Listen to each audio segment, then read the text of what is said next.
Fala meu povo, tudo bem? Eu sou o professor Renato Amigo, seu professor de Química, e é com muito prazer que eu te convido hoje para assistir a nossa terceira aula do primeiro bloco de aulas, o bloco das aulas de Química Geral e Inorgânica. Se você quiser maiores informações sobre todo o nosso projeto, acesse o nosso site www.quimicadoamigo.com.br e lá você obtém maiores informações sobre os três blocos de aula, Química Geral e Inorgânica, Físico-Química, o bloco da Química Orgânica, o quarto bloco que são as dicas do amigo, links interessantes, orientações de estudos, uma série de listas de exercícios as quais você faz o download gratuitamente, resolve aí no conforto do celular, confere com o nosso gabarito e na sequência verifica a nossa resolução comentada que será postada aqui no nosso canal no YouTube também.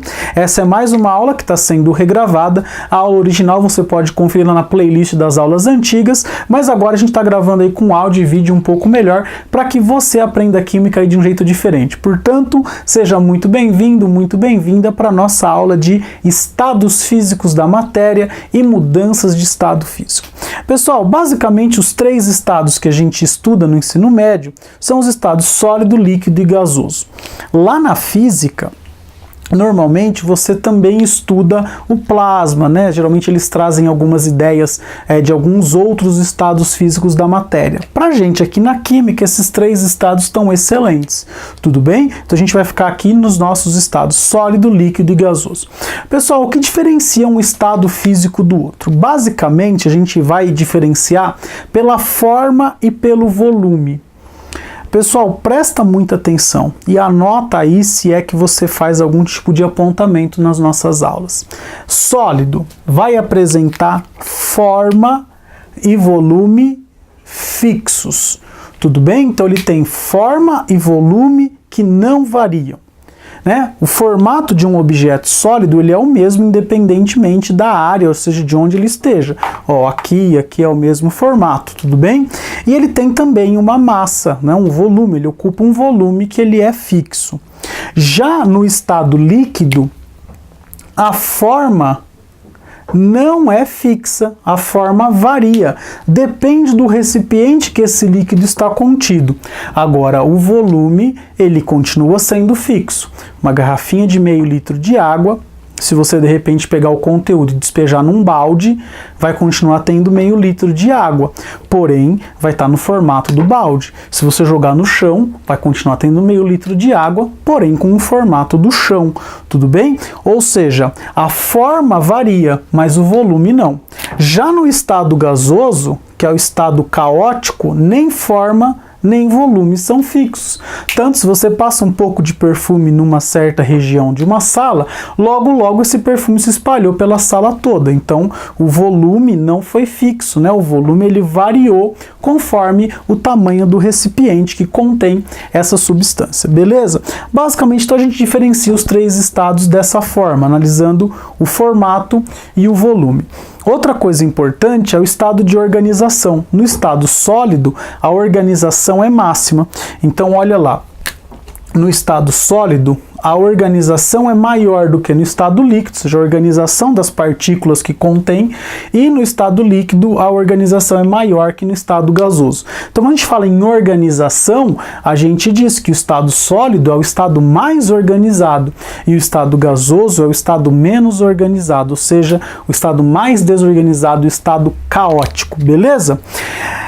Sobre os estados físicos, eu acho que era isso que a gente tinha para falar. Agora, quando a gente fala em mudança de estado físico, eu posso ter a mudança do estado sólido para o líquido, do líquido para o sólido, do líquido para o gasoso, do gasoso para o líquido. Eu posso ter ainda a mudança direta do estado sólido para o gasoso e do gasoso para o sólido. Pessoal, basicamente, para ocorrer uma mudança de estado, eu posso alterar duas variáveis: temperatura e pressão. A gente vai trabalhar com temperatura, que é o mais comum de ser cobrado nas nossas aulas de ensino médio. A pressão a gente vai falar quando eu te der uma diferenciação aqui dessa mudança de estado gasoso para o líquido. Pessoal, a temperatura eu posso sempre aumentá-la ou eu posso diminuí-la. À medida que eu aumento a temperatura, o meu sentido das transformações é sempre esse, da esquerda para a direita. Quando eu diminuo a temperatura, o meu sentido vai ser da direita para a esquerda. Muito cuidado. Direto eu coloco em prova para os meus alunos, e se você é meu aluno já fica esperto, porque na prova deve ter isso, eu costumo inverter esse negócio aqui. Então o aluno que só decorou os nomes, né, estudou lá 1 minuto antes da prova, ele vai colocar os nomes e quando receber a prova tem uma surpresa. Por quê? Porque eu só troquei as posições disso aqui. Pessoal, muito cuidado. Você tem que saber interpretar o que está acontecendo. Quando eu digo que aumento a temperatura é da esquerda para a direita, porque aqui está posicionado assim. Quando você aumenta a temperatura, você vai de um estado mais organizado para um estado menos organizado. Porque você está aumentando a temperatura, você está dando movimento para as partículas e você está desorganizando-as. Então, muito cuidado com isso. Porque de resto aqui, galerinha, vamos combinar. Você já deve ter visto isso em algum momento aí na tua vida, mesmo que seja lá no ensino fundamental, beleza? Vamos lá. Quando eu tenho uma mudança do estado sólido para o líquido com o aumento da temperatura, eu tenho aquilo que eu vou chamar de fusão. Pessoal, a fusão é quando eu passo do estado sólido para o estado líquido. A gente diz que a temperatura de fusão é aquela temperatura na qual essa transformação inicia. E enquanto ela não termina, a temperatura vai ser constante, mas isso a gente vai falar numa próxima aula. Líquido para o gasoso. Pessoal, aqui a gente tem vários nomes, mas o nome correto é vaporização. Vaporização. Pessoal, a vaporização, ela pode ocorrer de 3 formas distintas. A gente tem a evaporação, que é uma vaporização lenta e natural. Então a evaporação, ela é lenta e natural, todo líquido evapora a qualquer temperatura. A gente tem a ebulição. Essa é a mais importante porque ela é forçada. É isso que a gente usa nos laboratórios. A gente usa a temperatura de ebulição, ou seja, aquele ponto em que a substância passa do estado líquido para o estado gasoso de forma forçada. Eu estou forçando isso. E cada material vai ter um ponto de ebulição diferente do outro. E a gente ainda tem a calefação. A calefação é a passagem, vamos dizer assim, imediata do estado líquido para o gasoso. E para você poder ter uma ideia do que é uma calefação, frita um bifão, né? Põe lá na frigideira, deixa a frigideira bem quente. Se sua mãe não estiver em casa, você chega e tira aquela frigideira bem quente, segurando pelo cabo, pelo amor de Deus, coloca embaixo da água e abre a torneira. O que vai acontecer? Esse é a mudança de estado líquido para o gasoso de forma muito rápida e sem controle nenhum. Você está jogando água em uma superfície que tem uma temperatura muito maior que a temperatura de ebulição. Portanto, essa mudança de estado ela vai ser muito rápida. Tudo bem? E quando eu vou direto do estado sólido para o estado gasoso? Aí a gente vai chamar de sublimação. Pessoal, sublimação é o que ocorre, por exemplo, com o gelo seco. O gelo seco, né, o dióxido de carbono, ele sublima a temperatura ambiente. Outra substância que sublima a temperatura ambiente é o iodo. Outra substância, não é bem a temperatura ambiente, tá? Tem que estar uns 30, 40 graus. Se você pegar um frasco com iodo, né, um tubo de ensaio, ou um balãozinho com iodo e apertar ele, ficar com ele na tua mão aqui, a temperatura da tua mão já é suficiente para que comece a iniciar, né, que se inicie lá a sublimação do iodo. E outra substância que sublima é o naftaleno, a naftalina que a gente usa até hoje dentro das gavetas para que não se acumule nenhuma praga lá, então também o naftaleno também sofre sublimação. É importante que você tenha isso em mente. Pessoal, o caminho de volta, né? Quando a gente vai do gasoso para o sólido, a gente também chama de sublimação. Isso aqui daqui a alguns anos não vai mais ser chamado assim, porque a IUPAC, que é o organismo que recomenda as nomenclaturas na química, Instituto Universal de Química Pura e Aplicada, ele já pede para que a gente comece a falar que qualquer mudança que termine no estado sólido, a gente chame de solidificação. É que por enquanto, a gente chama de solidificação somente a mudança do estado líquido para o sólido. É fazer gelinho. Tudo bem? Fazer gelinho é fazer uma solidificação da água. E olha só que interessante, o ponto de fusão e o ponto de solidificação têm a mesma temperatura. Só que quando eu falo em fusão, eu estou indo do sólido para o líquido. Quando eu falo em solidificação, eu estou indo do líquido para o sólido. Muito cuidado. Por quê? Porque quando você recebe uma amostra, por exemplo, no estado sólido, você faz a fusão dessa amostra, show de bola. Se você recebeu uma amostra no estado líquido, você faz uma solidificação. Só que a fusão e a solidificação ocorrem à mesma temperatura, beleza? Agora, quando a gente fala de gasoso para o líquido, que também é uma mudança que envolve diminuição de temperatura, a gente tem dois nomes. A gente tem a liquefação e a gente tem a condensação. Pessoal, tem muito livro que diz que é a mesma coisa, mas não é. Tudo bem? Tem uma diferença. Qual é a diferença? A liquefação é quando eu tenho que, além de diminuir a temperatura, eu tenho que aumentar a pressão. Porque só diminuindo a temperatura eu não consigo trazer a substância do estado gasoso para o líquido. Liquefação a gente diz que ocorre com gás.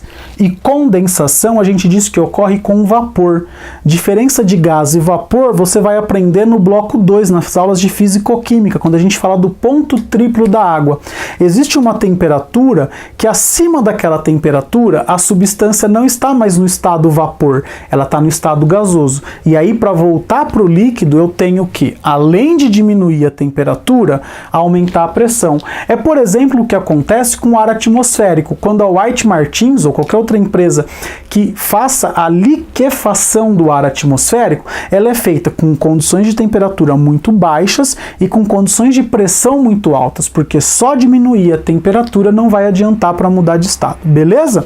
Pessoal, então essas são as mudanças do estado físico. Tem livro também que traz aqui como ressublimação, tanto faz se escrever ressublimação ou sublimação. Fato é que daqui a alguns anos a gente vai ter aí a outra confusão, né? Solidificação. E vai ser as duas aqui vão ser solidificação. Mas isso, cenas para o próximo capítulo, com certeza isso não vai impactar ainda no seu estudo, beleza? É só um ponto aí que a gente já tá antenado aí para essas próximas mudanças, beleza? Pessoal, o que é importante daqui? O importante daqui é que a gente consiga, com as informações das temperaturas de fusão e ebulição, ou condensação e solidificação, que são as mesmas, né? Só o sentido que muda, a gente conseguir determinar ou prever o estado físico de uma substância a qualquer temperatura. Basicamente, por quê? Pessoal, por quê? Sempre que a temperatura que você estiver analisando for menor que o ponto de fusão ou temperatura de fusão, sempre que a temperatura, que eu estou fazendo um eixo de temperatura, tudo bem? Sempre que a temperatura da substância que você está analisando for menor que a temperatura ou ponto de fusão, a gente diz que o estado é o estado sólido. Qualquer substância numa temperatura menor que a temperatura de fusão, ela vai estar no estado sólido. Agora, se a temperatura tiver entre a temperatura de fusão e a temperatura de ebulição, ou seja, está no meio do caminho entre a fusão e a ebulição, você diz que a sua espécie, né, que a sua substância está no estado líquido. E quando a substância estiver numa temperatura maior que a temperatura de ebulição, a gente vai dizer que ela está no estado gasoso. Portanto, se a temperatura for menor que a de fusão, estado sólido. Entre fusão e ebulição, estado líquido.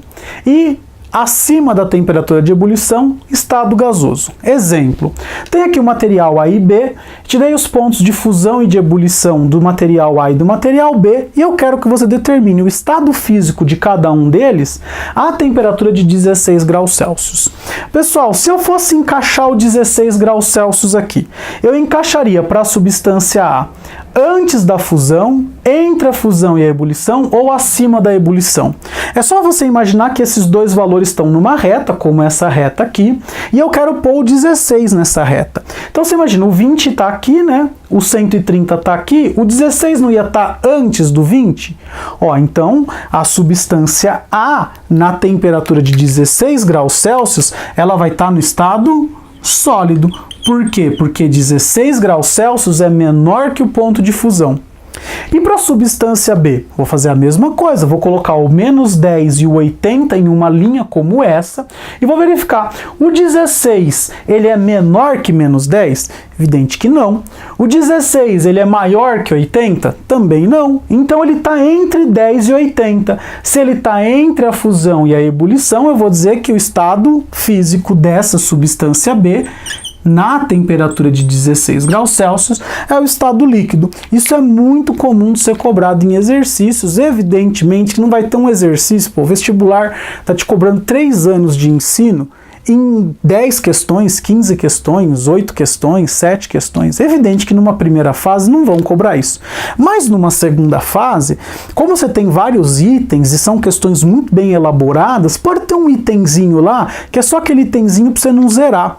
De repente, você não é da área de exatas mesmo, você não manja muito de química, mas poxa, só para você não zerar, os caras colocam uma perguntinha dessa: qual é o estado físico da substância, sei lá, 20 graus? Você tendo ponto de fusão e de ebulição, acabou. Você pode responder essa questão com bastante tranquilidade, beleza? Bom, então nossa aula chega ao final, infelizmente mais uma aula que termina. Eu espero sinceramente que você tenha gostado dessa aula. Se você gostou, por favor, clique aí no botão joinha, clique no curtir, dê uma curtida na nossa aula. Se essa aula foi interessante para você, por favor, compartilhe ela nas suas redes sociais, divulgue o nosso canal para os seus amigos, uma nova opção aí no estudo da química. Se você depois dessa aula ainda tem alguma dúvida, tem sugestão, crítica ou elogio a respeito do assunto desta aula, você por favor deixa um comentário aqui no YouTube ou envie um e-mail para mim no quimicadoamigo@gmail.com. quimicadoamigo@gmail.com é o nosso e-mail, o qual assim que eu receber eu tenho o maior prazer do mundo em responder e em tentar ajudar, tirar a sua dúvida, beleza? Pessoal, então era isso que eu tinha para dizer e a única coisa que me sobra dizer é beijo, tchau!